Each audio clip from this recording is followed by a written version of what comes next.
Yo, selamat datang di Freaks Channel.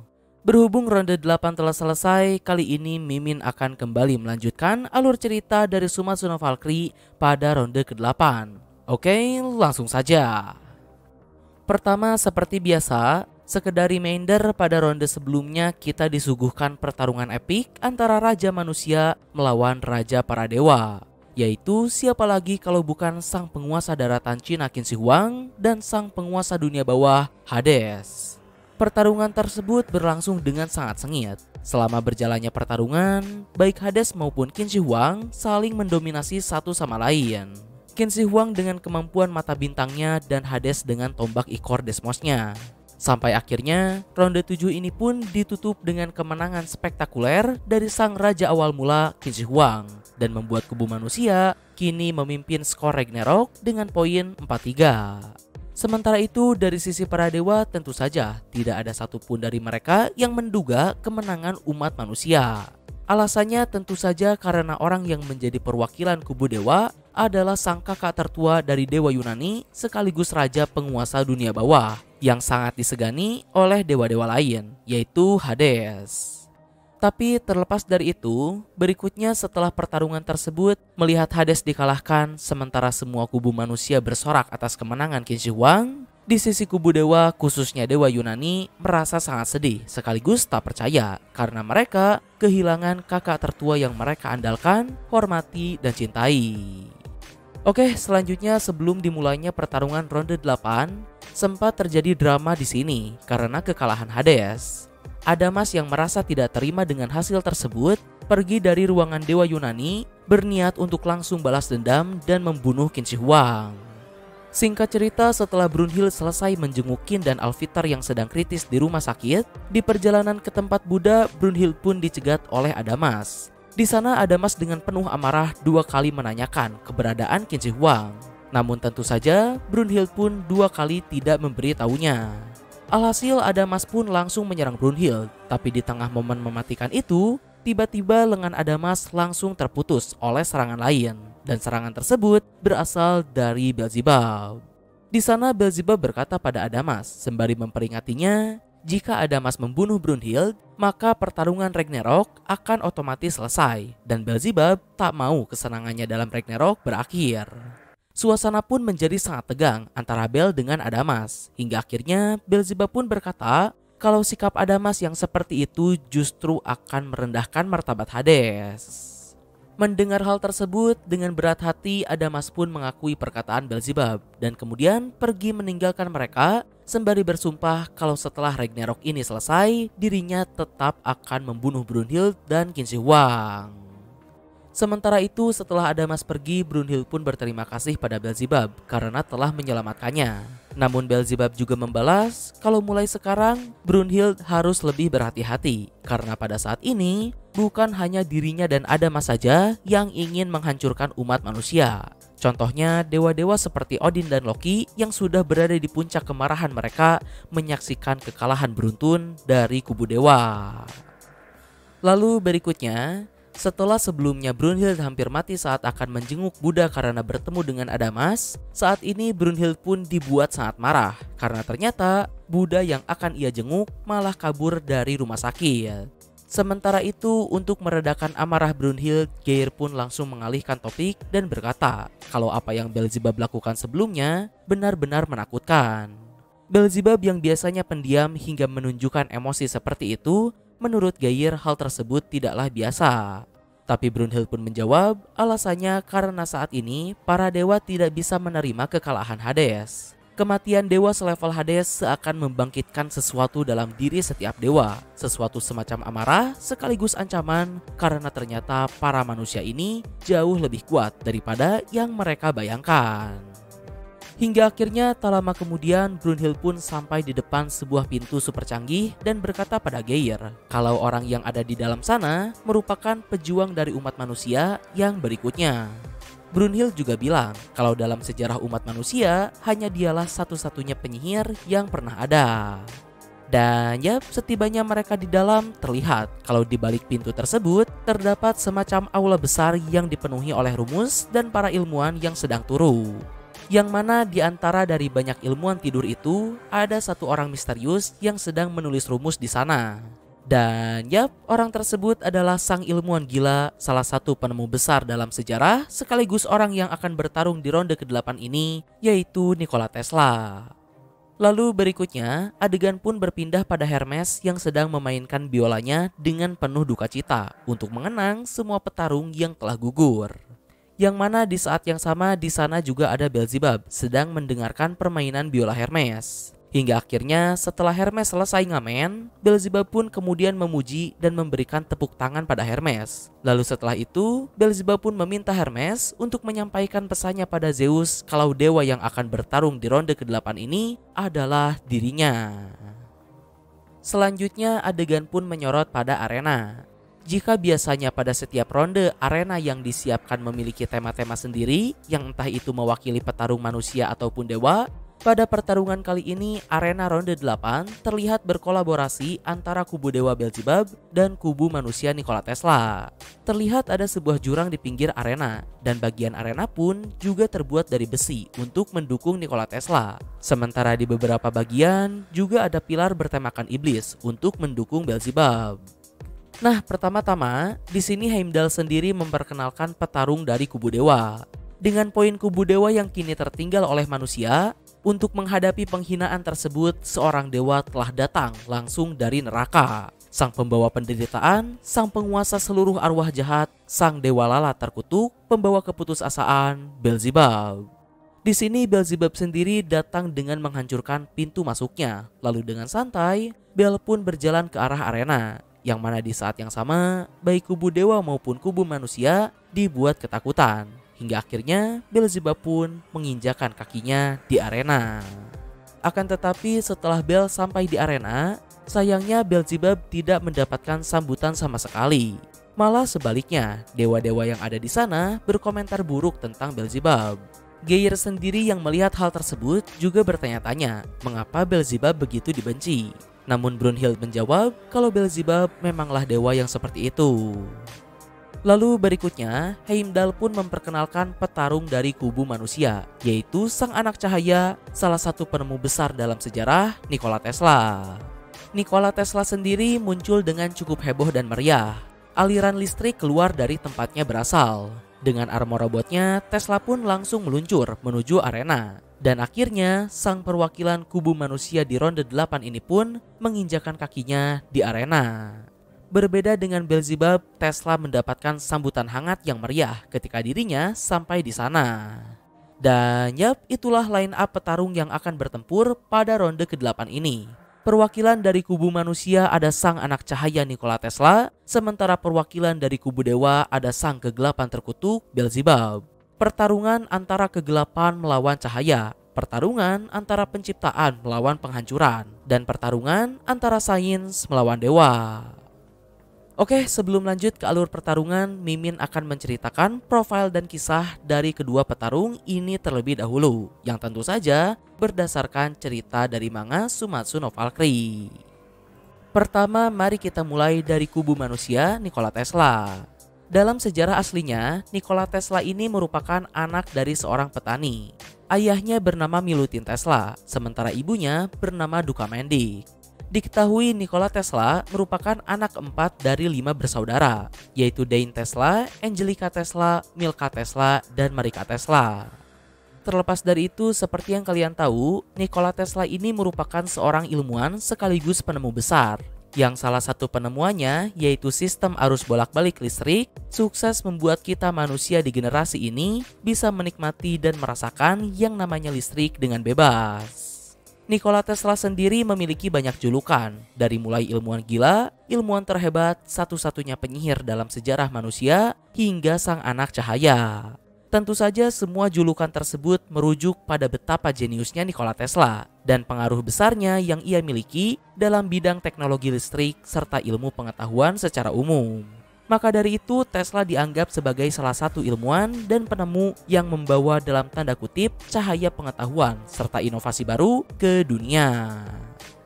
Nah oke, sekarang kita masuk pada cerita masa lalu Nikola Tesla berdasarkan manga SNV. Jadi sesuai dengan sejarah aslinya, disebutkan kalau Nikola Tesla ini lahir di desa Smiljan, Kekaisaran Austria pada tanggal 10 Juli tahun 1856. Saat ini sendiri kita langsung diperlihatkan Nikola Tesla yang sudah berumur 5 tahun. Di sana Tesla kecil hidup bahagia dengan keluarganya. Tesla juga sangat menyukai dan mengagumi kakaknya, yaitu Dane Tesla. Pada timeline ini Dane Tesla sudah berumur 12 tahun. Dan tidak hanya itu, dalam cerita SNV sendiri diperlihatkan kalau Dane Tesla juga merupakan seorang jenius. Dirinya bahkan dianggap sebagai harapan dan kebanggaan desa Smiljan pada waktu itu. Nikola Tesla sering main ke tempat penelitian milik Dane bernama zona gematria, yang mana untuk masuk ke ruang penelitian tersebut, Dane memasang sebuah kode, yaitu angka yang disukai para dewa. Nikola Tesla sendiri menjawabnya dengan mudah kalau angka tersebut adalah 3, 6, dan 9. Nah, sekedar informasi terkait dengan ketiga angka itu, dalam sejarah aslinya Nikola Tesla memang pernah mengatakan kalau angka 3, 6, dan 9 memiliki makna khusus dalam pemahaman alam semesta. Namun hingga saat ini tidak ada bukti ilmiah tentang ungkapan Nikola Tesla tersebut. Oke, terlepas dari itu lanjut cerita. Saat ini Dane Tesla sedang mengerjakan permintaan dari kakek di desanya untuk dibuatkan sebuah kincir angin. Tapi di sini, sementara semua orang yang ada di desa berharap pada Dane sendiri justru merasa tidak percaya diri kalau kincir angin rancangannya itu bisa berhasil. Intinya Dane takut kalau kincir anginnya ini akan gagal. Namun di sisi lain, Nikola Tesla yang mendengar kakaknya berkata seperti itu, kemudian memberikan sebuah petuah padanya untuk tidak takut akan kegagalan. Karena kegagalan mengarahkan manusia pada penemuan baru, dan kegagalan juga membuat manusia semakin maju. Selama kita belajar dari kegagalan, kegagalan tersebut bukanlah sebuah kegagalan. Mendengar perkataan itu keluar dari seorang bocah berumur 5 tahun, Dane pun terkesima dengan ucapan Tesla dan memujinya. Singkat cerita, beberapa waktu kemudian semuanya pun berjalan dengan lancar. Hingga akhirnya tibalah pada suatu hari di mana pada hari tersebut terjadi hujan badai. Pada saat itu ayah dan ibu Tesla sedang pergi dari rumah dan Dane pun kemudian pergi sendiri di tengah badai untuk memeriksa kincir angin yang sedang ia kerjakan. Lama-kelamaan karena Dane tak kunjung kembali, Nikola Tesla pun khawatir dan langsung menyusul Dane ke tempat pembangunan kincir anginnya di tengah badai. Namun sayang, setibanya di sana Nikola Tesla hanya melihat kalau kincir angin tersebut sudah hancur dan Dane Tesla juga sudah meninggal akibat tersambar petir. Lanjut cerita di pemakaman Dane, semua orang di desa pun merasa sedih karena mereka kehilangan sang anak jenius kebanggaan desa Smiljan. Namun di tengah kesedihan semua orang, Nikola kecil berdiri di sana sembari berusaha untuk tetap tegar dan berkata pada kakeknya kalau Dane akan terus hidup di dalam sains. Dan beberapa waktu setelah kematian Dane, Nikola Tesla pun kemudian menyelesaikan kincir angin berdasarkan rancangan yang dibuat oleh kakaknya itu. Akan tetapi sayangnya, kincir angin tersebut tidak bisa berputar alias gagal. Melihat kincir anginnya tidak berputar, kenangan yang ditinggalkan oleh Dane Tesla sang anak jenius pun juga mulai dilupakan oleh warga desa. Di saat yang sama, sejak hari itu Nikola Tesla pun selalu mengurung diri di dalam zona gematria milik kakaknya. Meskipun sempat ada wacana kalau kincir angin Dane akan dihancurkan, namun karena Nikola Tesla meminta mereka untuk memberikannya kesempatan memperbaiki kincir angin tersebut, akhirnya 6 tahun kemudian kincir angin itu pun bisa berputar dan kenangan tentang Dane Tesla kembali mengalir pada warga desa. Sekaligus membuktikan perkataan Nikola Tesla kalau Dane akan terus hidup di dalam sains. Selama manusia mewarisi dan mewariskan ilmu pengetahuan mereka, manusia akan terus hidup. Karena faktanya, setiap teknologi yang bisa kita nikmati sekarang, dari mulai lampu hingga gadget, semua hal tersebut merupakan hasil estafet pengetahuan dari para ilmuwan terdahulu. Yang artinya secara tidak langsung, jasa dan semangat para ilmuwan tersebut masih hidup sampai saat ini dalam setiap teknologi yang ada. Sama seperti Dane Tesla dan kincir anginnya yang disempurnakan oleh Nikola Tesla. Sehingga warga desa kembali mengingat tentang Dane. Terlepas dari itu, kembali ke cerita pada masa ini, Nikola Tesla sendiri sudah berumur 11 tahun ketika dirinya berhasil menyelesaikan kincir angin tersebut. Dan sejak saat itu pula, sepanjang hidupnya bahkan hingga di akhirat sekalipun, Nikola Tesla terus melanjutkan penelitiannya demi kemajuan umat manusia. Nah oke, berikutnya untuk kemampuannya sendiri. Dari segi fisik tentu Nikola Tesla tidak sekuat para petarung sebelumnya. Akan tetapi Tesla menutupi kekurangannya itu dengan kejeniusannya. Di sini dengan kecerdasan yang ia miliki dan juga dibantu oleh para ilmuwan lain, Tesla berhasil merancang sebuah armor tempur yang berisikan teknologi-teknologi luar biasa sekaligus juga merupakan volunya, yaitu Armor Super Automata Beta. Nah, terkait dengan armor Volun tersebut, Tesla sendiri membentuk hubungan Volun dengan Gondul, Valkyrie ke-9 dari 13 bersaudari. Di sini Tesla sebenarnya sudah menyelesaikan rancangan armor itu, atau lebih tepatnya teknologi yang ada di dalam armor tersebut sejak lama, bahkan sejak dirinya masih hidup. Akan tetapi karena tidak ada material yang bisa mewujudkan rancangannya itu ketika masih di bumi, maka dari itu Tesla tak pernah bisa membuatnya. Mendengar hal tersebut, Brunhilde pun menjawab tak masalah, dan ia pun langsung memanggil Gondul. Tak banyak lama melihat kemunculan Gondul, Tesla pun langsung menggrepe atau lebih tepatnya mengukur kecocokan dengan Gondul. Hingga akhirnya Tesla pun dengan tampan dan berani meminta izin Gondul untuk menyentuh tubuhnya. Di sisi lain, melihat kakaknya diperlakukan seperti itu, tentu Geir pun langsung protes. Namun sangat beruntungnya Nikola Tesla, Gondul justru tak keberatan, juga dengan senang hati bersedia memberikan seluruh tubuhnya pada Tesla. Dan ya, berikutnya Nikola Tesla pun mengucapkan sebuah kalimat yang berbunyi Quod erat demonstrandum atau QED. Yang mana menariknya, kata tersebut seharusnya diucapkan setelah suatu penelitian terbukti dan berhasil. Tapi dengan fakta saat ini Tesla mengucapkan QED sebelum teori rancangan armornya benar-benar terbukti, itu artinya menunjukkan betapa percayanya Tesla pada Gondul. Sebuah intuisi yang bahkan melampaui ilmu pengetahuan. Sains untuk semua, dan semua untuk sains. Lalu berikutnya, hubungan Volun pun terbentuk. Terjadi ledakan listrik di sana hingga membangunkan para ilmuwan yang sedang turu. Dan terciptalah sebuah armor tempur bernama Super Automata Beta. Lalu setelah itu, dengan epik Tesla pun berkata kalau apa yang orang lain sebut sebagai dewa, dirinya menyebutnya sebagai hukum fisika. Dan sekarang waktunya untuk sains melampaui para dewa. Oke, masih terkait dengan armor Volun tersebut, Brunhilde menjelaskan kalau kekuatan yang terkandung di dalam nama Gondul sendiri yaitu pengguna sihir. Fungsi Gondul dalam Volun Super Automata Beta ini, selain menjadi armor, Gondul juga menjadi energi yang mentenagai armor tersebut. Karena seperti yang Mimin bilang, armor ini memiliki beberapa kemampuan dan teknologi yang cukup banyak. Di antaranya ada plasma pulse punch dengan berbagai variannya, anti gravitasi hingga teleportasi. Tapi terlepas dari berbagai jurus Nikola Tesla tersebut, yang menjadi inti dari kemampuan Volun Super Automata Beta ini adalah Super Tesla Particle dan Tesla Coil.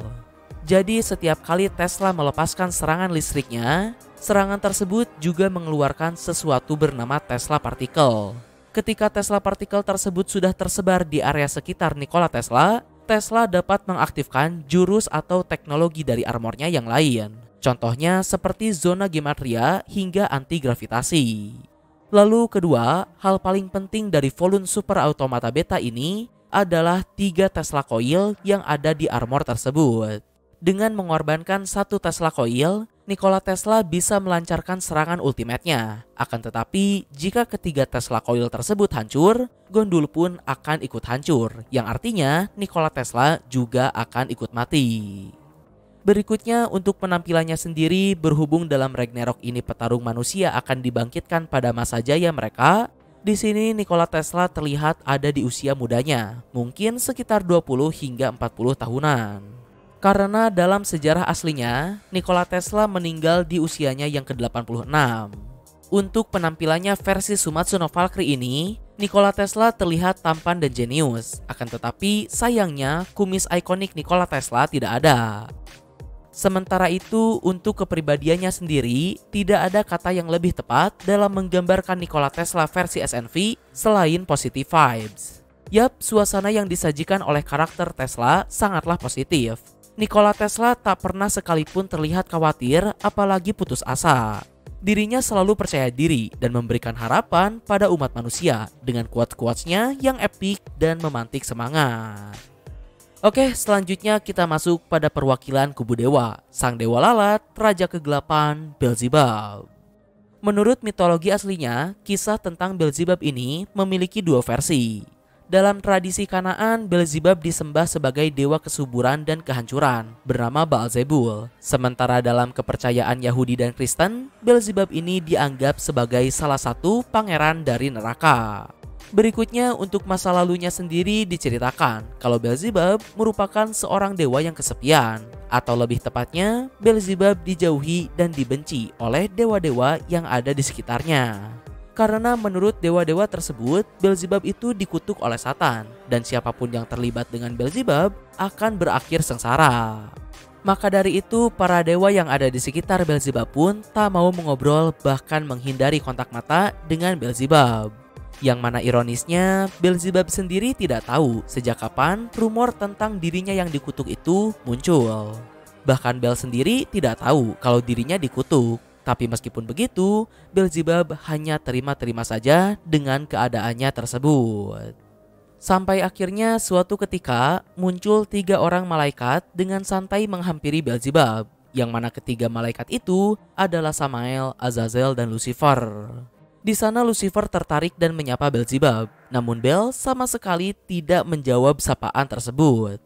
Lucifer ingin mengajak Beelzebub nongkrong ke Taman Eden, tapi Beelzebub masih tidak merespon. Sampai akhirnya setelah Beelzebub cukup terganggu dengan keributan 3 malaikat itu, Beelzebub pun berkata lebih baik mereka tidak terlibat dengannya karena para dewa-dewa lain pun menganggap kalau Beelzebub telah dikutuk oleh Satan. Mendengar hal tersebut, Lucifer pun hanya berkata kalau menurutnya Satan itu hanyalah tahayul. Bahkan Samael menganggap Satan sebagai sebuah makanan.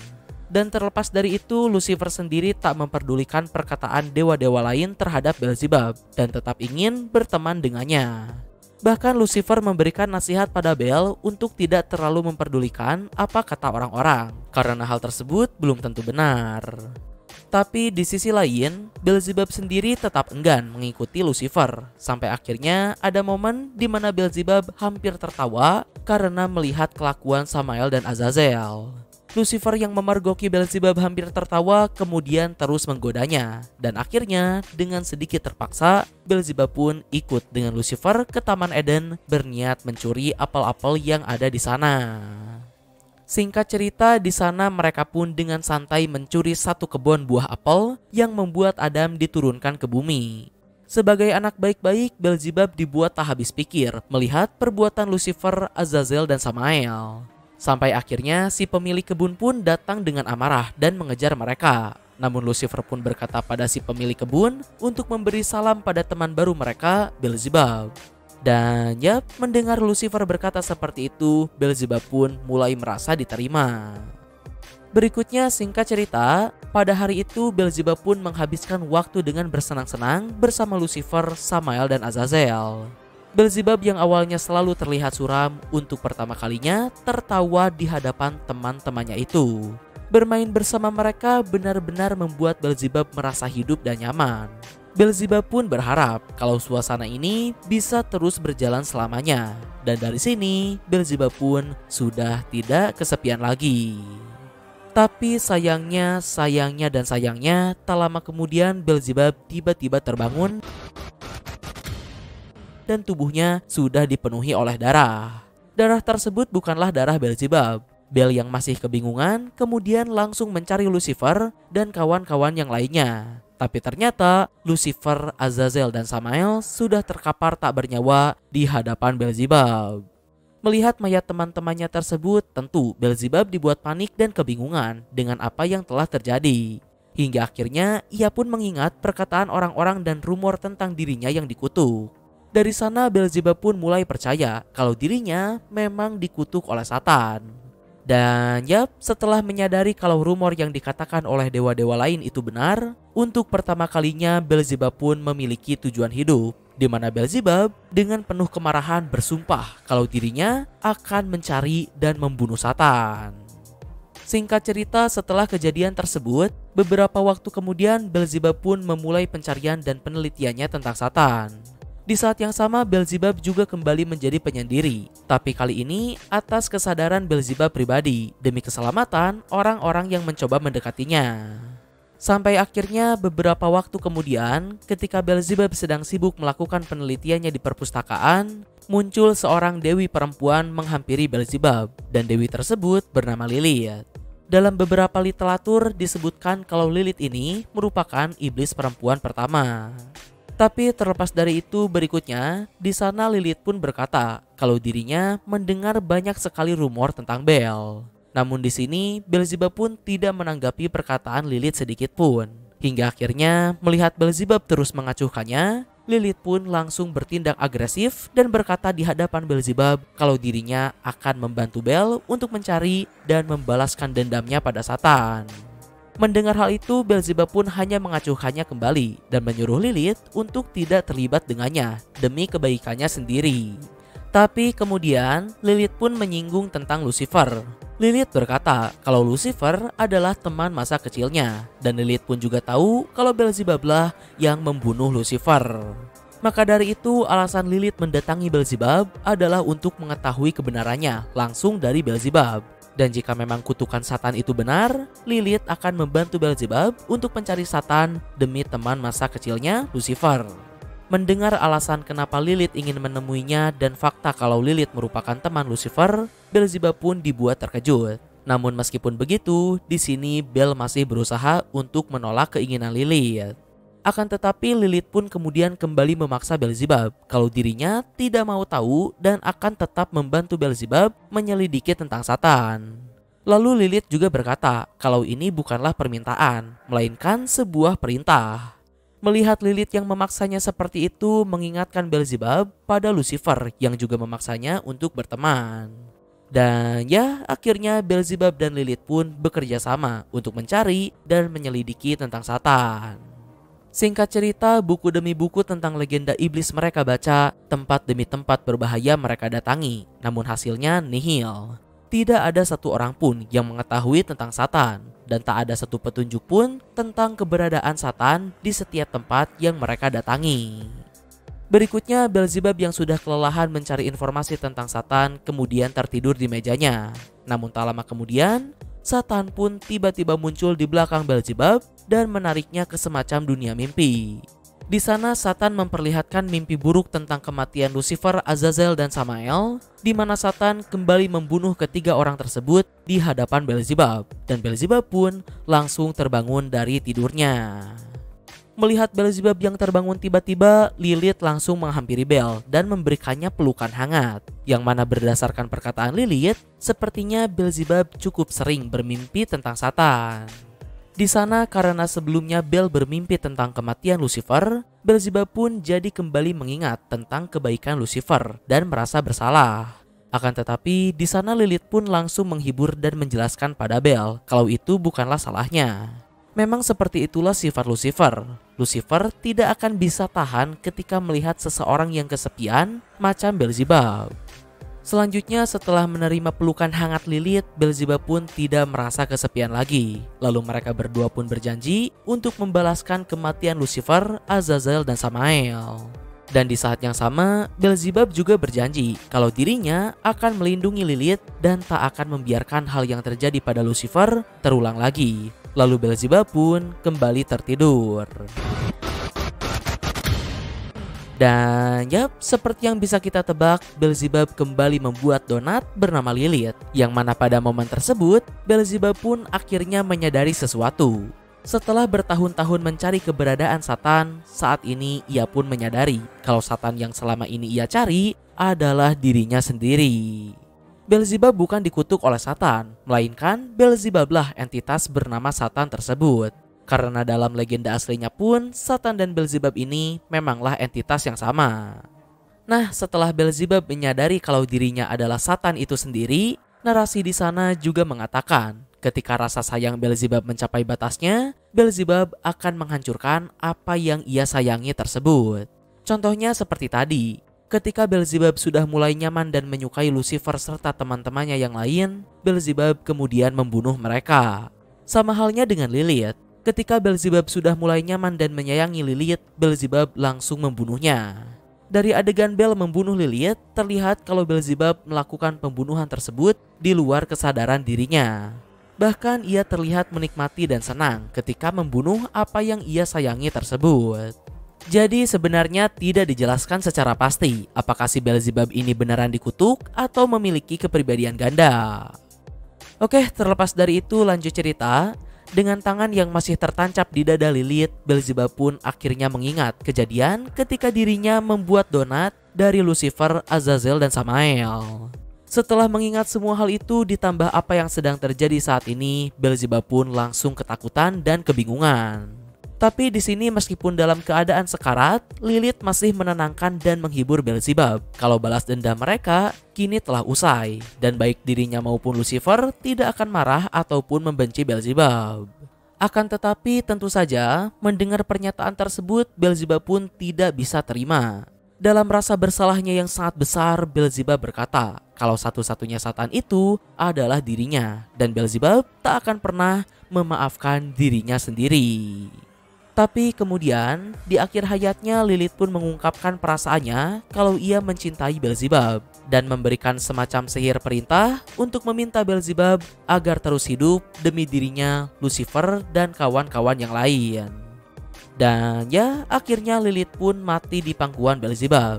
Sementara itu di sisi lain, walaupun Lilith berkata kalau dirinya dan Lucifer tidak membenci Beelzebub sekalipun, hal tersebut tetaplah tidak mudah untuk Beelzebub mengatasi rasa bersalah yang ia rasakan. Apalagi dengan fakta kalau Satan ternyata adalah dirinya sendiri membuat Beelzebub hancur. Dan Bel pun menginginkan kematian yang paling kejam demi menebus dosanya. Lalu berikutnya, setelah kejadian traumatis tersebut, Beelzebub pun akhirnya turun ke Helheim dan membuat onar di sana. Bahkan Beelzebub mendapatkan julukan iblis gila dari Helheim, saking rusuhnya Beelzebub. Sampai akhirnya diperlihatkan kalau Beelzebub berhasil menerobos istana sang raja dunia bawah dan membunuh semua penjaga istana tersebut. Lalu tak lama kemudian, Beelzebub pun sampai tepat di hadapan sang raja dunia bawah, Hades. Melihat kedatangan Beelzebub, Hades sudah mengetahui rumor tentang Bel yang mengacau di Helheim.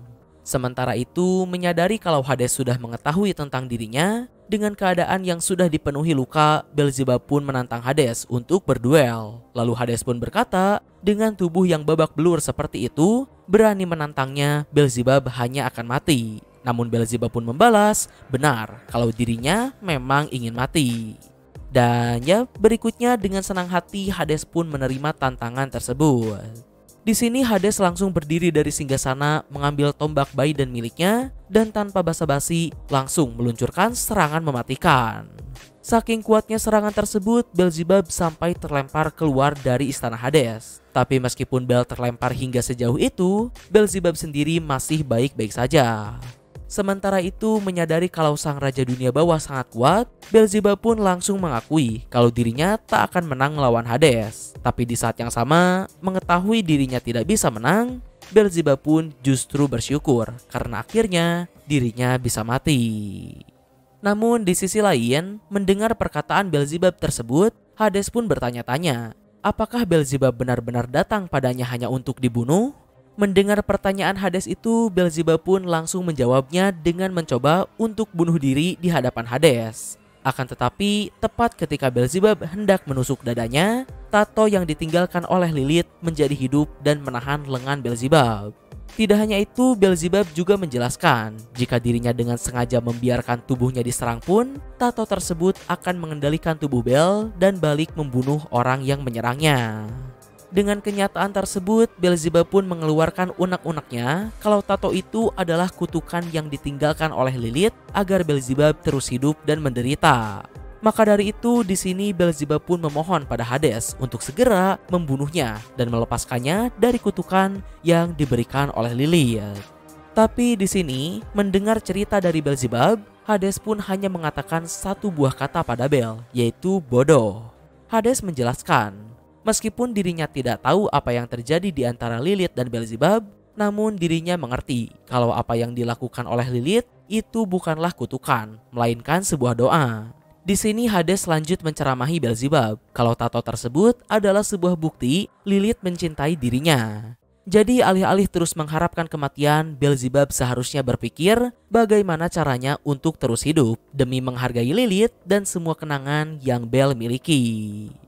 Selanjutnya setelah puas menceramahi Bel, Hades pun pergi sembari berkata, jika setelah memikirkan perkataannya itu Beelzebub masih ingin mati, maka Hades pun mempersilahkan Beelzebub untuk kembali lagi padanya dalam kondisi yang prima. Dan singkat cerita, beberapa waktu kemudian kita pun diperlihatkan adegan konyol di mana Hades sedang bermain catur dengan seekor burung kakatua. Hingga tak lama, pada momen tersebut, Beelzebub pun kembali muncul di hadapan Hades. Hades langsung menyambut Beelzebub dengan bertanya apakah dirinya masih ingin dibunuh. Lalu dengan dingin Beelzebub pun menjawab tidak. Hades pun kembali bertanya apakah Beelzebub sudah menyerah untuk mati, dan Bel pun kembali menjawab tidak. Di sini Beelzebub lanjut berkata kalau dirinya memang harus mati, tapi tidak oleh Hades. Pada momen ini Beelzebub pun menunjukkan sisi masokis gilanya dengan berkata kalau dirinya harus mati dengan cara paling kejam, paling sadis, paling rendah, paling menyakitkan, pokoknya seburuk mungkin, karena kematian tersebut akan menjadi penebusan dosa Beelzebub.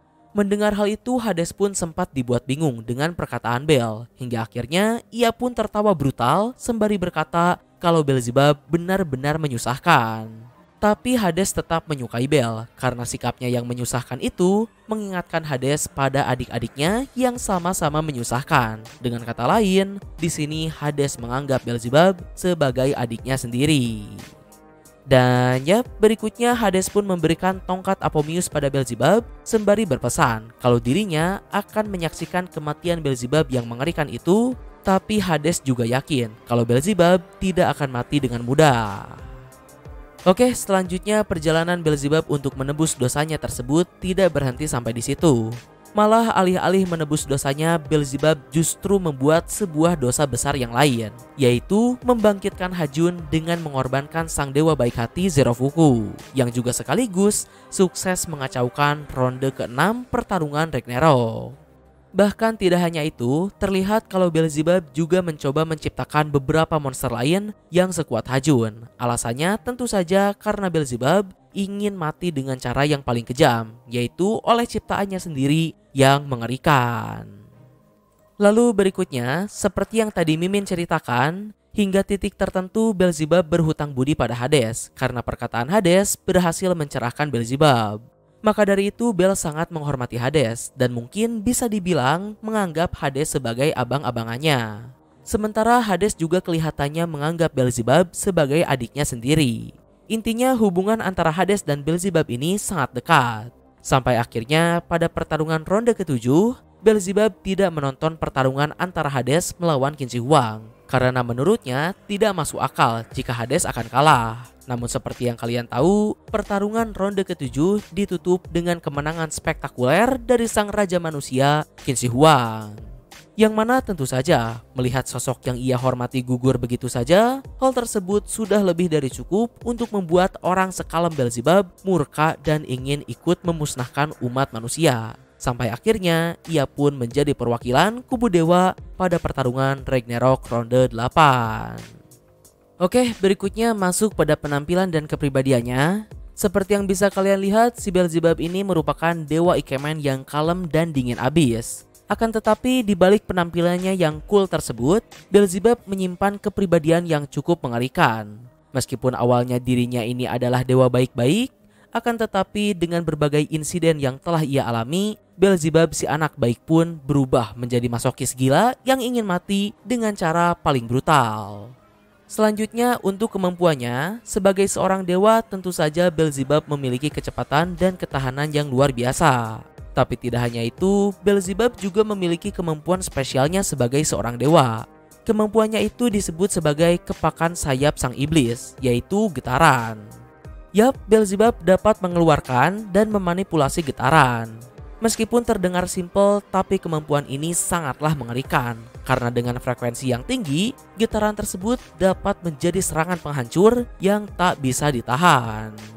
Lalu tidak hanya serangannya saja, perisai atau pertahanan getaran Beelzebub juga sangatlah kuat. Karena sebenarnya kemampuan getaran milik si Beelzebub ini memiliki dua sifat yang berbeda.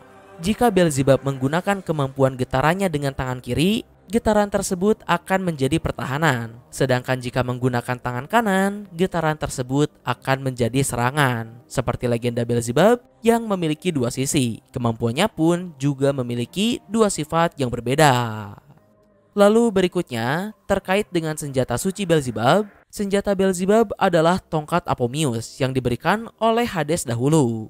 Tongkat tersebut memiliki fungsi untuk memperkuat getaran yang dihasilkan oleh Beelzebub. Tanpa diperkuat saja, getaran Beelzebub sudah sangat berbahaya. Maka dari itu, Brunhild bahkan mengatakan kalau Beelzebub dengan senjata sucinya merupakan seorang dewa yang memiliki tombak tertajam dan perisai terkokoh.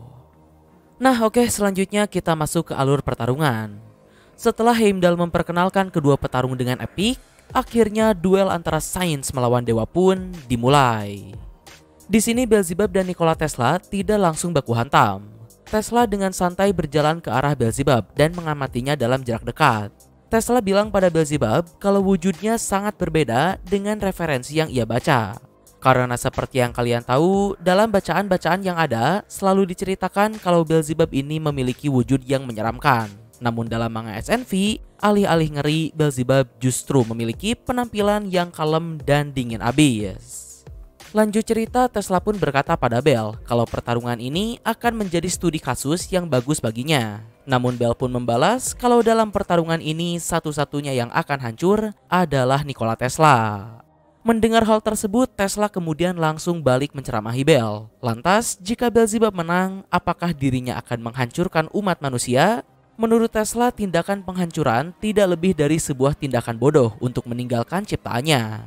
Bahkan manusia saja mengerti akan hal tersebut. Manusia terus melewati kegagalan, sampai akhirnya mereka berhasil meraih pencapaian indah dari ilmu pengetahuan.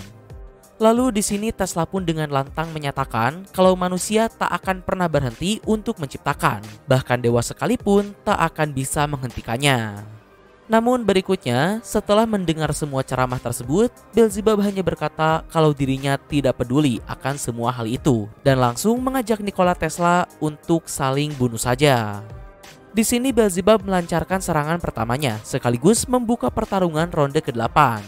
Pada momen ini Beelzebub hanya menghentakkan tongkatnya ke tanah tanpa bergerak sedikit pun. Namun tiba-tiba muncul retakan dan getaran mengarah pada Nikola Tesla. Tesla berhasil menghindar dan retakan tersebut pun mengenai pilar yang ada di belakang Tesla. Yang mana gilanya, pilar tersebut pun langsung hancur berkeping-keping. Melihat hal itu, Heimdall berkomentar kalau serangan yang diluncurkan oleh Beelzebub tadi adalah sebuah sihir. Namun di sisi lain, mendengar kata sihir, Nikola Tesla langsung menyanggah komentar Heimdall tersebut dan berkata kalau serangan tadi merupakan sebuah sains.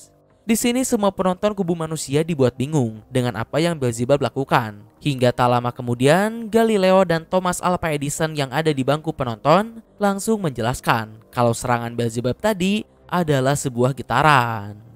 Lalu di lain sisi, Hermes juga menjelaskan hal yang sama pada Ares, kalau getaran dalam frekuensi yang tinggi bisa menjadi senjata yang sangat mematikan. Selanjutnya adegan pun balik ke arena. Di sini tanpa basa-basi, Beelzebub langsung kembali menyerang Nikola Tesla.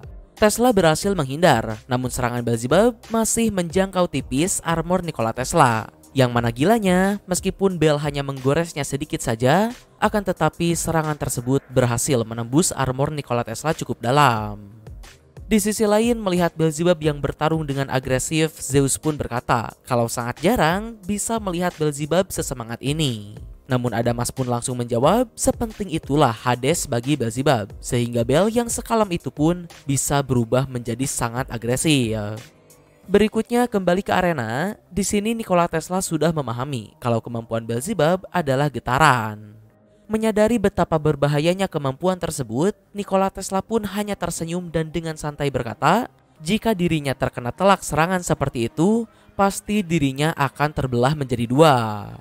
Selanjutnya setelah Tesla memberikan sanjungan kalau kemampuan surgawi para dewa memang luar biasa, pada momen kali ini giliran Tesla lah yang berniat untuk menunjukkan kehebatan sains umat manusia. Di sini Nikola Tesla dengan armornya yang mulai memanas langsung melesat menutup jarak antara dirinya dan Beelzebub, lalu menyerang Bell menggunakan serangan plasma pulse punch-nya. Beelzebub berhasil menghindari serangan tersebut, yang mana di saat yang sama, serangan Tesla kali ini juga bukan gertak sambal biasa. Terlihat arena yang terkena serangan Nikola Tesla hancur tak bersisa. Lalu tidak berhenti sampai di situ, saat ini Tesla sendiri masih melanjutkan serangannya menjadi serangan beruntun. Tapi Beelzebub juga masih bisa menghindari setiap serangan tersebut. Meskipun tidak ada yang kena, namun semua penonton kubu manusia pun bersorak melihat daya hancur dari serangan Nikola Tesla yang sangat kuat. Mereka yakin jika serangan tersebut mengenai Beelzebub satu kali saja, Beelzebub pasti akan langsung hancur. Berikutnya, melihat serangannya tidak bisa mengenai Beelzebub, Tesla pun berhenti sejenak dan berkata, jika serangannya tidak kena, maka Tesla hanya harus mengenainya saja. Dan Nikola Tesla pun langsung menyerang kembali. Tesla melesat ke arah Beelzebub sembari mengayunkan tinjunya, sementara Bell lagi-lagi berhasil menghindari serangan tersebut. Akan tetapi pada serangan kali ini, Tesla juga tidak menggunakan energi listriknya, dan ia pun berhasil mengecoh Beelzebub. Tesla yang sudah memperhitungkan hal itu langsung meledakkan serangan petirnya ke belakang sebagai pendorong untuk langsung melesat ke hadapan Beelzebub kembali. Sementara itu, Beelzebub yang masih dalam posisi menghindar, ia pun tak bisa lari. Dan tentu saja pada momen ini, Tesla langsung menampol Beelzebub dengan kekuatan penuh menggunakan PPJP alias Plasma Pulse Jet Punch. Dan ya, Beelzebub pun kena telak serangan tersebut. Terjadi ledakan yang cukup besar. Namun tak lama kemudian, setelah asap tebal dari arena menghilang, sayangnya Beelzebub ternyata masih sehat walafiat. Di sini Beelzebub mengeluarkan semacam dinding getaran bernama Sorat Samek atau gerbang neraka, yang mana pertahanan tersebut terbukti sangat kuat karena terlihat sementara bagian arena lain hancur karena serangan Tesla, arena tempat Bell berpijak baik-baik saja. Selanjutnya, melihat Beelzebub yang masih sehat, Tesla pun menyadari kalau tinjunya tadi memang terasa memantul pada sesuatu yang tidak lain dan tidak bukan ternyata merupakan sebuah dinding getaran. Di sisi lain, melihat Tesla yang semakin bersemangat, Bell tak terlihat excited sedikit pun. Di sini Beelzebub bertanya pada Tesla, apakah hanya segitu saja batas kemampuan Tesla? Lalu tak pakai lama, Beelzebub pun langsung berniat untuk mengakhiri pertarungan dengan mengeluarkan serangan besarnya, yaitu Sorat Vow. Pada momen ini muncul siluet seekor monster lalat di belakang Bell, sementara Nikola Tesla juga berniat mengadu serangan tersebut menggunakan Plasma Pulse Punch Twin, sembari membalas sindiran Beelzebub tadi kalau ilmu pengetahuan tak memiliki batasan. Dan yap, kedua serangan mereka pun berbenturan. Di sini awalnya Tesla masih tersenyum di hadapan serangan Bell tersebut, tapi tak lama kemudian kekuatan getaran yang ada pada serangan Beelzebub tiba-tiba meningkat pesat melampaui perhitungan Tesla, dan Nikola Tesla pun langsung kehilangan senyumannya itu. Yang mana di saat yang sama, serangan besar Beelzebub tersebut sukses menghantam Nikola Tesla dengan telak. Berikutnya, selepas serangan itu, terlihat arena di sekitar sana pun hancur. Di sisi lain, Tesla sendiri masih bertahan. Namun Tesla juga mengalami beberapa luka yang cukup parah dan sebagian dari armornya pun ada yang hancur. Sementara itu, melihat Tesla yang jatuh di hadapannya, Beelzebub pun langsung memandang rendah Nikola Tesla dan dengan dingin berkata kalau Nikola Tesla juga tidak bisa melakukannya, yaitu memberikan kematian yang kejam pada Beelzebub. Namun di sini mendengar ejekan dari Bell tersebut, alih-alih kesal atau kesakitan, reaksi Nikola Tesla justru malah senang dan terpukau melihat kekuatan Beelzebub. Pada momen ini Tesla langsung menyadari kalau senjata tongkat milik Bell itu berfungsi untuk memperkuat getaran yang dikeluarkan olehnya. Lalu dengan polosnya, Nikola Tesla pun meminta Beelzebub untuk meminjamkan tongkatnya itu sebentar karena Tesla ingin menelitinya. Semua penonton dibuat tak habis pikir dengan tindakan Tesla tersebut. Sementara para ilmuwan rekan Tesla semuanya memaklumi Nikola Tesla karena memang seperti itulah kebiasaan buruk seorang penggila penelitian.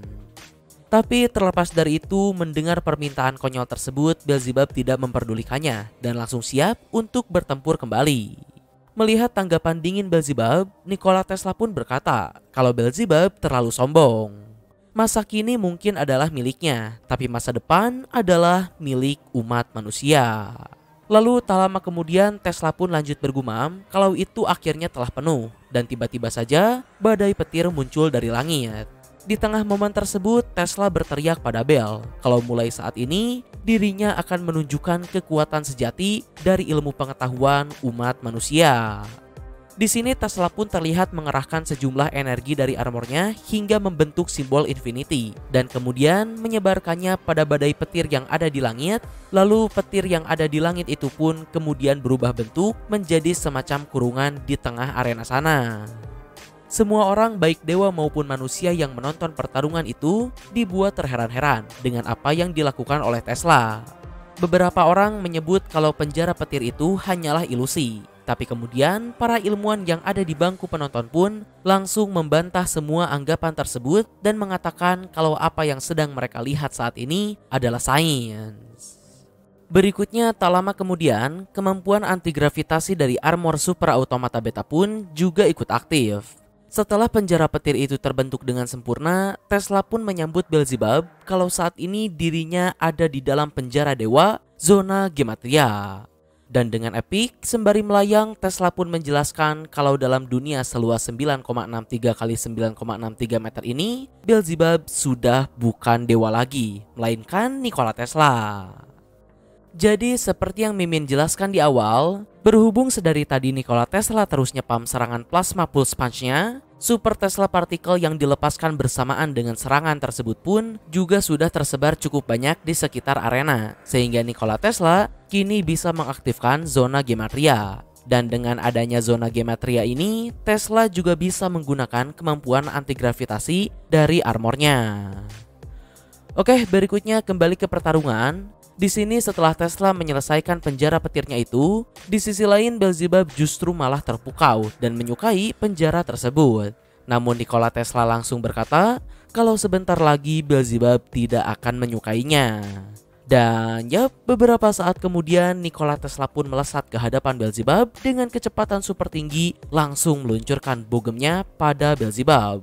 Walaupun terkejut, Bell masih sempat bereaksi dan mengeluarkan perisai getarannya. Akan tetapi, pada serangan Tesla kali ini, Tesla juga terus menghantam perisai tersebut dan berhasil menembus pertahanan getaran milik Beelzebub. Juga sukses melukai bahu kirinya. Yang sekaligus hal ini merupakan luka pertama yang diterima oleh Beelzebub sepanjang berjalannya ronde 8. Namun seperti biasa di sini meskipun pertahanannya berhasil ditembus dan bahunya terluka seperti itu, Beelzebub masih memasang wajah poker face sembari menatap dingin Nikola Tesla. Berikutnya adegan pun berpindah pada kubu dewa. Melihat kecepatan Nikola Tesla yang meningkat sangat pesat, Ares pun bertanya-tanya kemampuan macam apa yang Tesla miliki. Lalu Hermes pun langsung menjelaskan pada Ares kalau sebenarnya kecepatan Tesla tidak meningkat banyak. Hanya saja dengan sistem antigravitasi miliknya ini, Tesla mampu menghilangkan gerakan awal sehingga dalam hentakan pertama saja Tesla dapat mencapai kecepatan maksimum. Kemampuan ini sangatlah berbahaya karena gerakan Tesla menjadi sangat cepat dan tidak bisa dibaca. Dan Nikola Tesla menyebut kemampuan tersebut sebagai Zero Max Speed. Selanjutnya kembali ke arena, melihat Beelzebub yang masih sempat bereaksi, Nikola Tesla pun cukup terkesan dan mengacungkan jari telunjuknya pada Bell. Lalu tak lama kemudian, jari telunjuk Tesla tersebut sudah ada di depan wajah Beelzebub, berniat menghancurkan mata kirinya. Bell masih bisa menghindar, namun kecepatan Nikola Tesla bukan omong kosong belaka. Di sini Tesla langsung membelakangi Beelzebub dan menyerangnya. Tapi lagi-lagi Beelzebub berhasil menghindari cedera fatal dengan menahan serangan Tesla tersebut. Walaupun tetap, meskipun ia menahannya, serangan Nikola Tesla masih berhasil menembus pertahanan Beelzebub dan melukai pipi kirinya. Berikutnya tidak berhenti sampai di situ, Tesla kembali berniat untuk melanjutkan serangannya. Namun di saat yang sama, Beelzebub juga balik menyerang dengan tangan kanannya.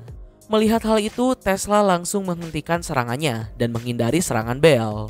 Tapi sayangnya, sepertinya Beelzebub tahu kalau Tesla akan menghindari serangan tersebut. Karena di sini, Beelzebub sudah bersiap untuk mengeluarkan serangan yang lebih besar menggunakan tongkatnya. Sementara di sisi lain, Tesla berada di posisi yang tidak menguntungkan karena menghindari serangan pertama Beelzebub. Lalu berikutnya, tak pakai lama, Beelzebub pun langsung melepaskan serangan besarnya. Namun tak diduga, meskipun dalam posisi yang benar-benar aneh, Nikola Tesla berhasil menghindar berkat sistem antigravitasi miliknya. Hermes, Ares, dan Zeus pun dibuat terkejut melihat gerakan tak masuk akal tersebut. Tapi tidak berhenti sampai di situ, Tesla masih melanjutkan gerakan anehnya itu dan kembali menyerang dengan PPPS, aka Plasma Pulse Punch Super. Di sini Beelzebub berhasil menahannya dengan perisai getaran. Akan tetapi, menariknya meskipun serangan Tesla berhasil ditahan, Beelzebub justru memuntahkan darah karena getaran yang dikeluarkan oleh bel kali ini berbalik dan melukai tubuhnya sendiri karena menahan serangan Nikola Tesla. Dan ya, Beelzebub pun langsung terhempas sementara Nikola Tesla flexing seperti biasa dan menamai gerakan anehnya tadi dengan sebutan payah sesuai kebiasaannya, yaitu Tesla Step. Berikutnya Nikola Tesla kembali melakukan Tesla Step-nya dan menggocek Beelzebub hingga akhirnya Tesla pun menyerang kembali. Serangan tersebut berhasil dihindari, akan tetapi Tesla juga sudah menduganya dan berniat menghabisi Bel pada serangan kedua. Dan ledakan energi pun terjadi. Brunhild dan Geir langsung bersorak. Namun sialnya, kali ini Beelzebub bahkan berhasil menahan serangan Tesla tersebut dengan sempurna. Lalu tak lama kemudian, Beelzebub juga berkata kalau dirinya sudah muak melihat serangan Nikola Tesla dan mendeklarasikan kalau mulai saat ini serangan Tesla tak akan bisa mencapainya lagi.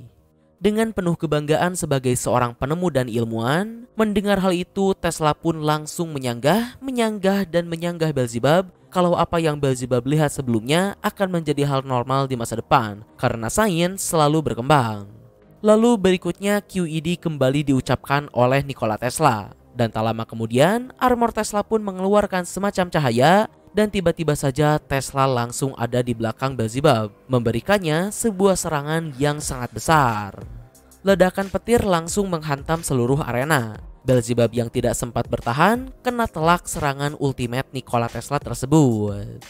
Di sisi lain, melihat Nikola Tesla sebagai perwakilan kubu manusia akhirnya memberikan serangan telak pada perwakilan kubu dewa Beelzebub, para penonton dari kubu manusia pun bersorak untuk Nikola Tesla. Tapi di saat yang sama, baik kubu dewa maupun kubu manusia juga tidak mengerti apa yang dilakukan oleh Tesla sebelumnya. Namun di sisi lain, Beelzebub yang kena telak serangan tersebut, meskipun kini pakaiannya hancur dan Bel juga sepertinya terluka cukup parah, Beelzebub masih bisa bertahan dan langsung mengerti kalau apa yang dilakukan oleh Nikola Tesla sebelumnya merupakan teleportasi. Bahkan tidak hanya mengetahui, Beelzebub pun juga langsung menyadari 3 batasan dari teknik teleportasi tersebut. Pertama, Tesla tidak bisa langsung menggunakannya secara berturut-turut. Kedua, arah atau pergerakan dari teleportasi Tesla terbatas. Lalu yang ketiga, teknik teleportasi Tesla memiliki batas penggunaan. Karena pada dasarnya si Beelzebub ini juga merupakan seorang ilmuwan yang jenius, jadi tak heran mengapa Beelzebub bisa langsung memahami serangan yang dilakukan oleh Nikola Tesla sebelumnya. Lalu berikutnya, tak lama setelah Bel mengatakan hal tersebut, salah satu Tesla coil yang ada di armor Automata Beta pun hancur. Di sisi lain, Tesla sendiri memberikan apresiasi pada Beelzebub karena bisa mengetahui cara kerja dan kekurangan tekniknya sampai sejauh itu hanya dengan sekali lihat saja. Di sini seakan penjelasan dari Beelzebub kurang jelas, tak tanggung-tanggung Tesla langsung menjelaskan cara kerja teknik teleportnya itu dengan lebih detail lagi pada Beelzebub. Mungkin pada adegan ini jika kita lihat sekilas, Tesla yang sebegitu pintarnya justru malah terkesan bodoh dan konyol karena dengan polosnya memberitahukan cara kerja tekniknya pada musuh begitu saja. Tapi jika kita memikirkannya kembali dan melihat dari sudut pandang lain, justru adegan ini sangatlah keren karena menunjukkan sekaligus mempertegas kalau Nikola Tesla adalah seorang ilmuwan sejati. Seorang ilmuwan pada dasarnya tidak pelit ilmu, dan seperti yang kita tahu, keinginan Tesla sendiri adalah agar manusia dan dewa bisa bekerja sama untuk meneliti dan menciptakan suatu hal yang baru. Jadi tak heran mengapa Tesla melakukan hal tersebut. Apalagi dengan Beelzebub yang juga bisa dibilang mengerti tentang sains, Tesla seakan menemukan kawan penelitian baru dan secara alami menjelaskan cara kerja temuannya itu dengan tujuan tidak lebih dari sekedar untuk berbagi ilmu pengetahuan saja. Nah, tapi terlepas dari itu, Nikola Tesla pun menjelaskan kalau teknik teleportasi miliknya hanya bisa digunakan di dalam zona gematria saja. Melakukannya di luar zona gematria akan sangat berbahaya. Kedua, dugaan Beelzebub yang mengatakan kalau pergerakan teleportasinya terbatas itu memang benar. Tesla hanya bisa berteleportasi ke titik yang sudah ia tentukan.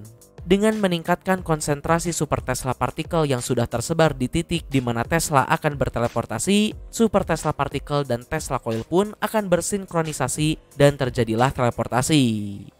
Lalu berikutnya tidak hanya menjelaskan cara kerja tekniknya dengan lebih detail, tak tanggung-tanggung Nikola Tesla juga memberitahukan kelemahan teknik teleportasinya pada Beelzebub, yang mana teknik teleportasi tersebut membutuhkan waktu aktivasi selama 63 detik. Dan seperti yang sudah Mimin jelaskan sebelumnya, Tesla juga harus mengorbankan satu koilnya setiap kali ia menggunakan teknik teleportasi. Berikutnya, setelah mendengarkan penjabaran dari Tesla tentang kelemahan tekniknya itu, Beelzebub pun merasa heran mengapa Tesla malah memberitahukan kelemahannya. Akan tetapi, Nikola Tesla langsung menjawab, demi kemajuan sains. Menahan informasi hanya akan menghambat kemajuan. Bagilah ilmu barumu tanpa pengecualian. Begitulah bagaimana cara umat manusia menjadi maju. Mendengar jawaban tersebut, Beelzebub pun hanya tersenyum dan mulai tertarik pada Nikola Tesla. Selanjutnya, tak lama kemudian Beelzebub pun bangkit kembali dan sempat memuntahkan darah karena ternyata luka yang dialami oleh Beelzebub lebih parah daripada kelihatannya. Lalu di saat yang sama, merasakan rasa sakit dari lukanya itu mengingatkan Beelzebub pada masa lalunya ketika pertama kali bertemu dengan Hades dahulu. Setelah mengingat kenangannya dengan Hades, Beelzebub pun mulai baper dan kehilangan ekspresi dinginnya. Karena pada momen ini, Beelzebub sudah bertekad untuk membalaskan kematian Hades dengan memusnahkan umat manusia. Dan pertarungan pun kembali berlanjut. Di sini kita sempat diperlihatkan flashback betapa terkejutnya Beelzebub ketika melihat Hades dikalahkan. Lalu berikutnya, Beelzebub pun memegang tongkat Apomius dengan kedua tangannya, dan ia pun mulai mengeluarkan getaran dari dua tangannya tersebut. Yang mana seperti kita tahu, getaran di lengan kiri Beelzebub merupakan pertahanan, sedangkan di tangan kanan merupakan serangan. Kedua tipe getaran tersebut kini disalurkan oleh Beelzebub ke dalam tongkat Apomius miliknya, yang mana menurut Zeus, dengan memadatkan dua tipe getaran milik Beelzebub, hal tersebut akan menimbulkan sebuah ledakan yang sangat besar. Balik ke cerita, pada proses penggabungan dua getaran itu, terjadi dampak yang sangat hebat di sekitar arena. Merasakan hal yang berbahaya, Nikola Tesla langsung melesat dan menampol Beelzebub. Beelzebub terhempas, namun dirinya masih fokus untuk menggabungkan dua getarannya itu. Sampai akhirnya narasi di sana mengatakan, ketika dewa kesuburan Baal bertemu dengan sang iblis lalat Zebul, maka dewa kehampaan akan tercipta, yaitu Chaos. Di sisi lain, kita diperlihatkan Zeus berkata bahwa teknik yang akan digunakan oleh Beelzebub kali ini merupakan sebuah teknik yang bahkan dilarang digunakan di dunia bawah. Lalu tidak hanya itu, Zeus juga hingga dibuat panik dan berteriak pada Bel untuk segera menghentikan teknik tersebut. Akan tetapi tentu saja Beelzebub tidak memperdulikan perkataan Zeus. Dan berikutnya sebuah bola hitam raksasa muncul dan menghancurkan seluruh arena. Terlihat kalau dampak dari serangan itu sangatlah besar. Hingga tak lama kemudian bola hitam itu pun meledak. Kondisi arena hancur berantakan. Di sisi lain, melihat ledakan tersebut, baik kubu dewa maupun kubu manusia menahan nafas mereka untuk menyaksikan apa yang terjadi pada kedua petarung. Sampai akhirnya setelah asap tebal mulai menghilang dari arena, adegan pun menyorot pada darah yang sedang berceceran dari Nikola Tesla. Yang ajaibnya, meskipun Tesla terluka sangat parah, tapi Nikola Tesla masih berhasil selamat dari serangan ultimate Beelzebub tersebut. Walaupun tetap saat ini Tesla dan Gondul tidak dalam keadaan yang baik-baik saja. Sementara itu di sisi lain, Beelzebub juga sebagai orang yang mengeluarkan serangan tersebut pun tentu saja selamat. Akan tetapi dirinya sekalipun tidak dalam kondisi yang baik. Terlihat akibat dari mengeluarkan serangan tadi, Beelzebub juga terkena dampak serangannya sendiri. Di sini Zeus menjelaskan, karena kekuatan yang terkandung dalam teknik itu sangatlah besar, Beelzebub juga akan menerima dampaknya. Dan teknik tersebut seharusnya menjadi kartu as yang menjamin kalau musuh pasti mati. Maka dari itu sebelumnya Zeus menyuruh Bel untuk menghentikannya, karena serangan tersebut merupakan pedang bermata dua. Tidak masalah jika musuhnya berhasil dikalahkan, tapi jika tidak, seperti saat ini, Nikola Tesla masih hidup dan Beelzebub malah terluka parah akibat serangannya sendiri. Selanjutnya balik ke arena, melihat kalau Nikola Tesla masih selamat, Beelzebub pun dibuat terkesan. Akan tetapi, di sisi lain, Tesla sendiri harus mengorbankan koil kedua miliknya untuk menahan serangan Beelzebub tersebut. Yang mana itu pun hanya berhasil menahan sebagian saja dan Tesla tetap terluka parah. Di sini dijelaskan ketika berada di tengah serangan Bel tadi, Tesla menyadari kalau dirinya tak mungkin bisa menahan serangan tersebut dengan cara biasa. Maka dari itu ia pun terpaksa mengorbankan satu Tesla coil miliknya dan mengeluarkan serangan penuh untuk mengimbangi serangan chaos milik Beelzebub. Walaupun tetap seperti yang Mimin katakan tadi, Tesla hanya bisa menahan sebagian saja. Berikutnya Beelzebub pun mengakui kalau Tesla adalah lawan yang hebat, tapi Bel akan mengakhirinya di sini. Mendengar hal tersebut seperti biasa Tesla pun hanya tersenyum dan berkata dengan penuh percaya diri kalau semuanya belum berakhir, tidak untuk dirinya dan tidak untuk umat manusia. Semua penonton dibuat tegang melihat kondisi Beelzebub dan Nikola Tesla yang kini sudah sama-sama terluka parah. Yang mana pada momen ini, kakak Nikola Tesla yaitu Dan Tesla juga datang dan mengkhawatirkan Nikola.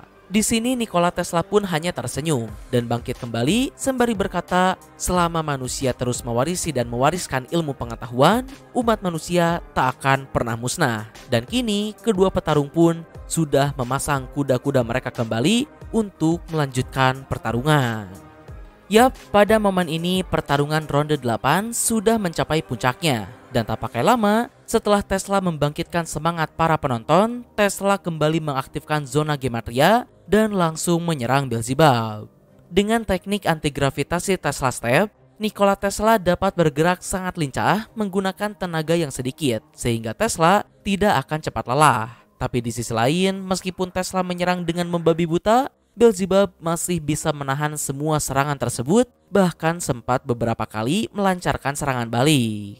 Di sisi lain, Adamas yang menyaksikan pertarungan Bel dibuat sangat kesal karena menurut Adamas, Beelzebub hanya tinggal mengeluarkan teknik chaosnya sekali lagi. Namun Zeus langsung menampik pendapat Adamas tersebut kalau teknik sebesar itu pastinya membutuhkan kekuatan yang besar untuk diluncurkan dan Beelzebub sudah tidak punya cukup kekuatan lagi.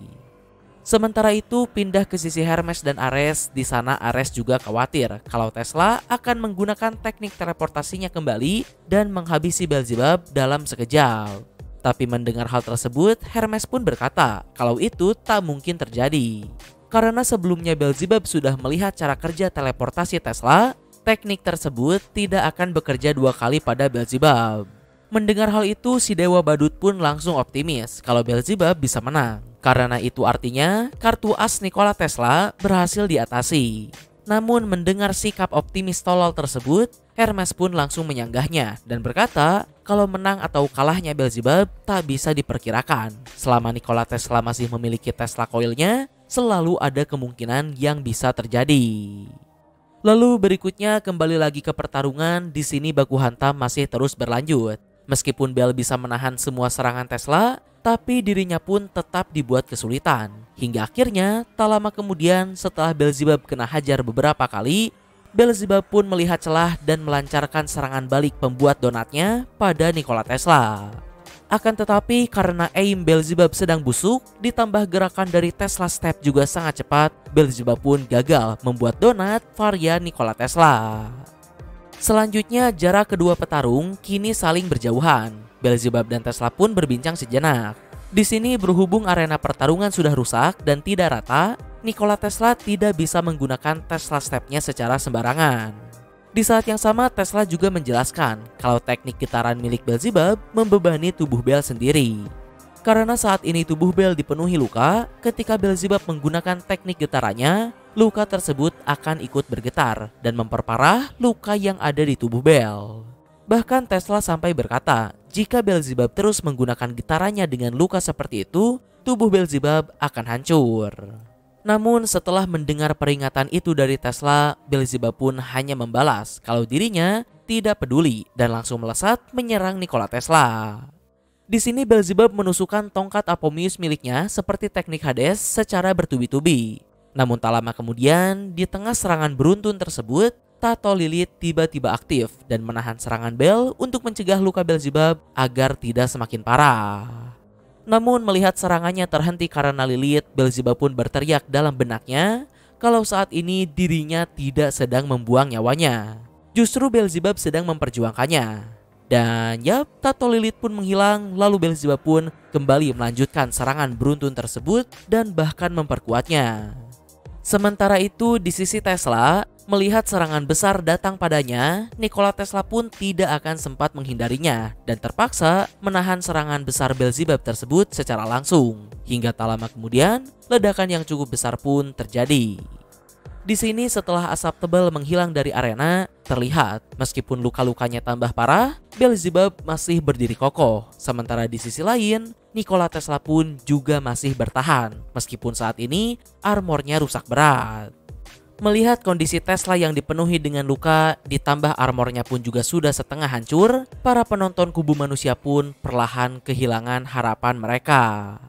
Tapi menariknya, di tengah rasa pesimis para penonton kubu manusia itu, di tengah momen yang suram tersebut, Nikola Tesla seperti biasa malah berteriak dengan penuh semangat kalau teknik yang dikeluarkan oleh Beelzebub tadi sangatlah luar biasa sekali.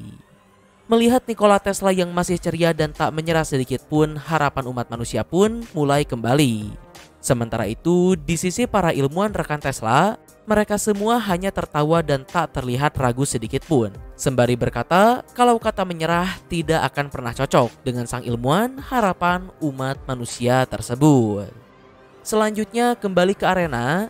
Setelah menerima dan merasakan serangan Beelzebub sebelumnya, Nikola Tesla pun mendapatkan pencerahan sekaligus inspirasi kalau akhirnya dirinya menemukan solusinya. Dan ya, quod erat demonstrandum kembali diucapkan oleh Nikola Tesla. Pada momen ini Tesla menggunakan koil terakhir yang ada di dadanya, sembari berkata, setiap kali manusia berada dalam bahaya, manusia pasti berevolusi.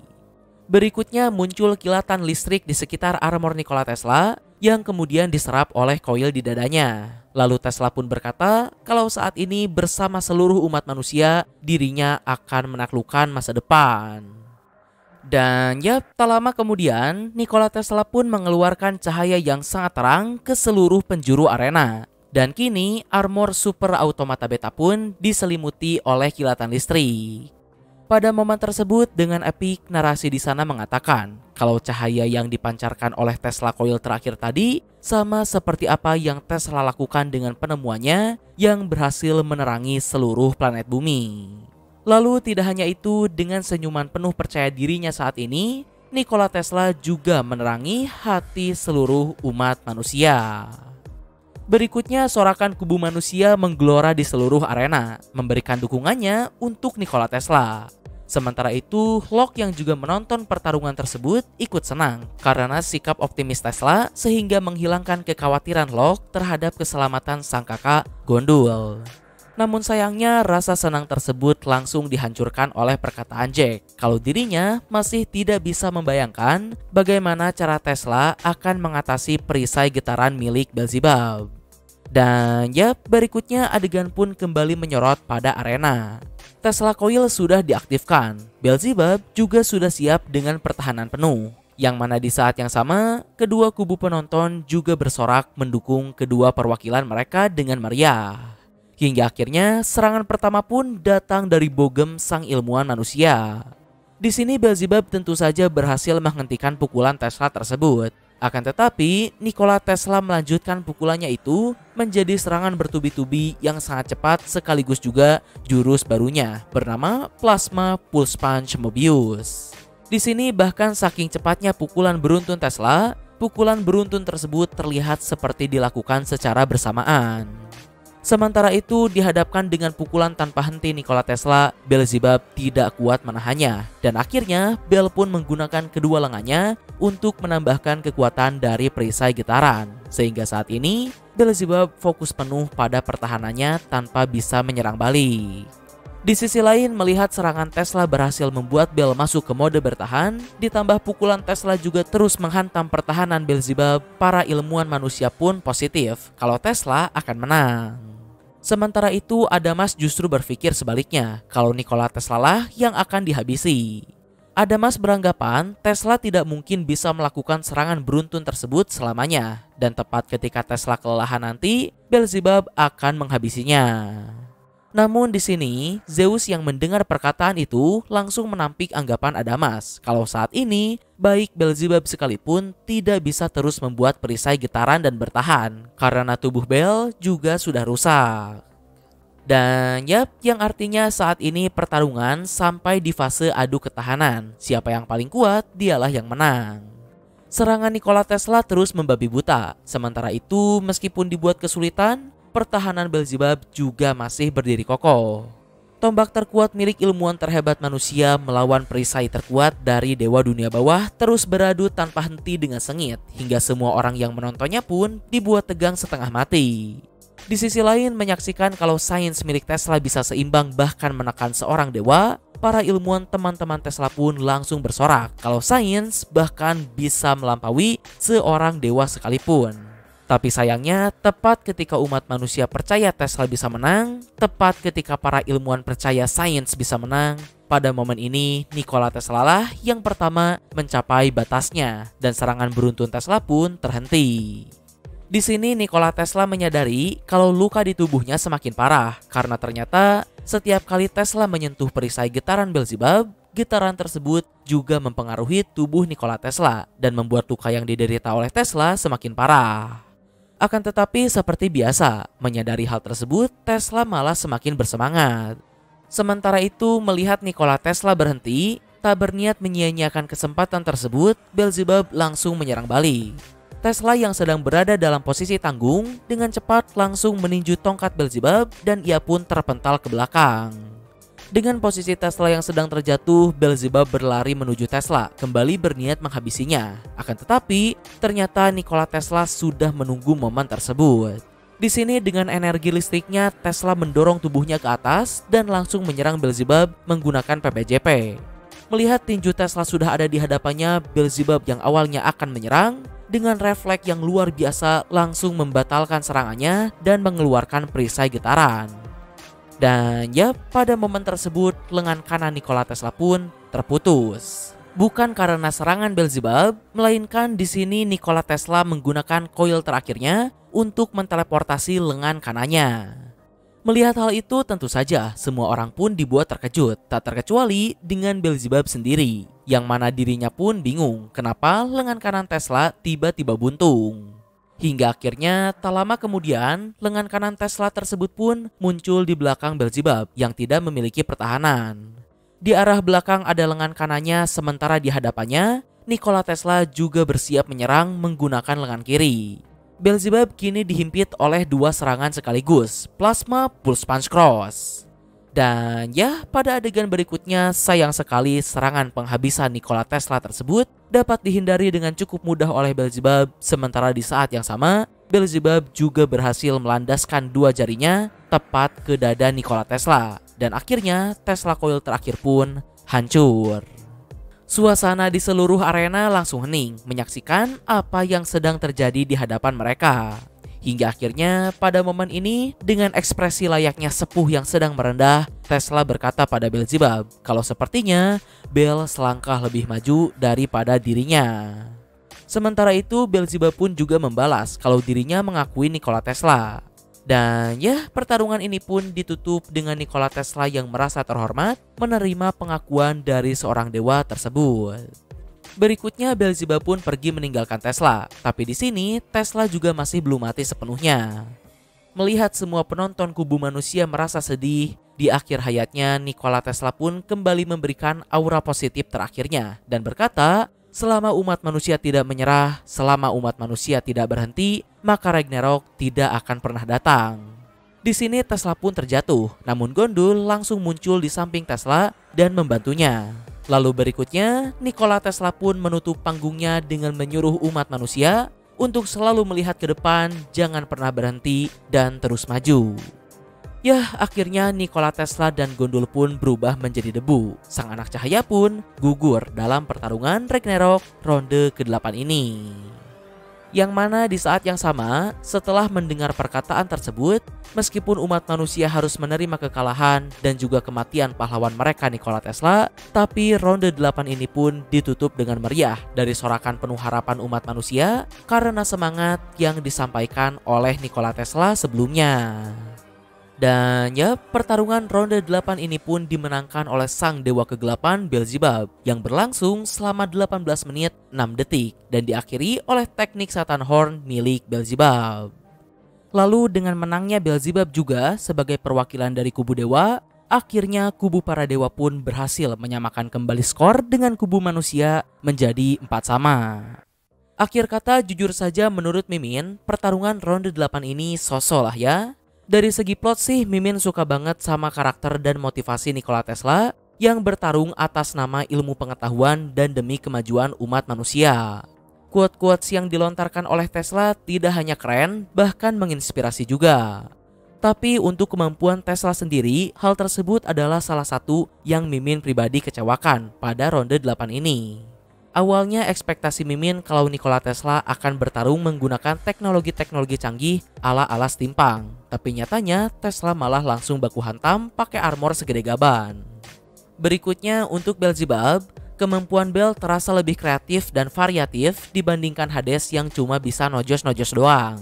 Untuk masa lalunya pun menurut Mimin lumayan bagus. Tapi untuk karakter Beelzebub sendiri, khususnya di akhir pertarungan tadi, menurut Mimin agak gimana gitu. Bel yang awalnya dingin abis menuju akhir pertarungan dirinya malah jadi ekspresif dan tiba-tiba jadi sad boy. Mimin ngerti kalau itu emang ada hubungannya dengan masa lalunya. Tapi dari segi karakter, jadinya si Beelzebub ini kurang berkesan. Disebut keren tanggung, disebut jelek enggak juga. Karena pada akhirnya keinginan Beelzebub sendiri untuk mati malah tidak terpenuhi. Menurut Mimin, ending pertarungan ronde 8 ini tidak buruk. Tapi jika Beelzebub lah yang mati, menurut Mimin, ending tersebut akan memberikan rasa dan kepuasan yang mungkin lebih tinggi. Karena selain Nikola Tesla akan selamat, keinginan Beelzebub juga akan terpenuhi.